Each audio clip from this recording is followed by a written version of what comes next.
चलिए शुरू करते हैं। छोटी सी उम्र का नौजवान, ये था एक छोटी सी उम्र का नौजवान, श्रीनिवास रामानुजन था जिसका नाम। सुप्रभात। यहाँ पर उपस्थित सभी गण व्यक्ति, मैं आप सभी से एक सवाल पूछना चाहता हूँ। क्या आप बता सकते हैं कि कल कौन सा दिवस है?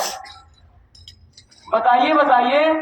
नहीं मालूम? चलो मैं बताता हूँ। मित्रों, कल राष्ट्रीय गणित दिवस है।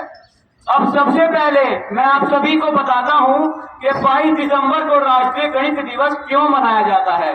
मित्रों, 22 दिसंबर को राष्ट्रीय गणित दिवस इसलिए मनाया जाता है क्योंकि इस दिन महान भारतीय गणितज्ञ श्रीनिवास रामानुजन जी का जन्म दिवस होता है। यह विश्व प्रसिद्ध गणितज्ञ थे। इन्होंने गणित के क्षेत्र में अतुलनीय योगदान दिए थे। इनका सबसे बड़ा योगदान रामानुजन संख्या यानी 1729 को माना जाता है।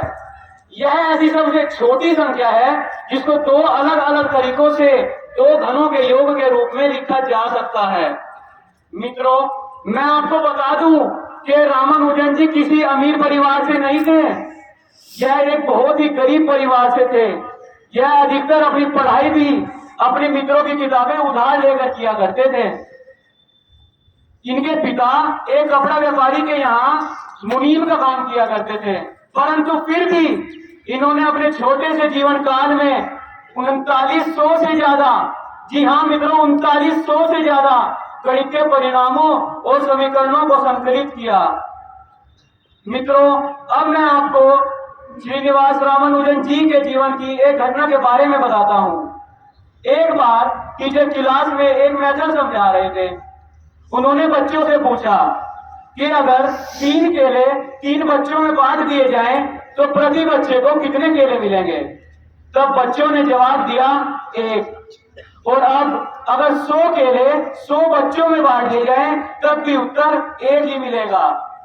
तो इस पर टीचर ने समझाया कि जब भी किसी नंबर को उसी नंबर से डिवाइड करते हैं तो उत्तर हमेशा 1 ही आएगा। तब रामानुजन क्लास में बैठे थे और उनके दिमाग में एक बात आई और उन्होंने टीचर से पूछा कि सर, अगर 0 केले 0 बच्चों में बांट दी जाए तब भी उत्तर 1 ही आएगा। उस समय टीचर के पास इस बात का जवाब न था, परंतु कुछ सालों बाद रामानुजन जी ने ही यह प्रूव किया कि 0/0 इज इक्वल टू इनफाइनाइट। मित्रों, अब मैं आपको एक बात बताता हूं कि रामानुजन जी हमेशा यह कहते थे, an equation means nothing to me unless it expresses a thought of God.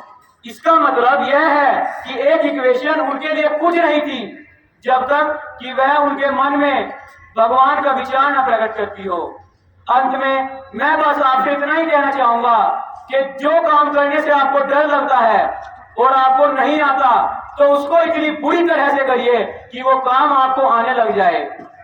क्योंकि अगर फिर आपने उसका एक सवाल भी कर लिया तो आपके अंदर यह विश्वास होगा कि अगर मैं ये सवाल कर सकता हूं तो मैं आगे के सवाल भी कर सकता हूं। मित्रों, मेरी एक बात हमेशा याद रखना कि सफलता उन्हीं को मिलती है जिनके सपनों में जान होती है। कि सफलता उन्हीं को मिलती है जिनके सपनों में जान होती है।